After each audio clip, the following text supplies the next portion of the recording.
সুমনের লেখা মা।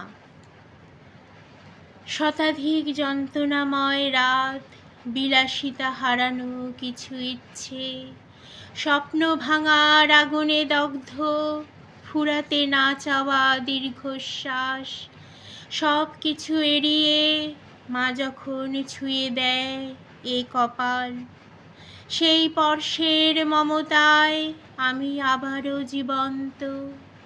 রূপকথার গল্পরা আর আসে না, মায়ের আঁচলের সাথে ওরা নামতো, মায়ের পাশে বসে কাটানো সন্ধ্যাগুলো খুব যত্নে মনের কোণে লুকানো।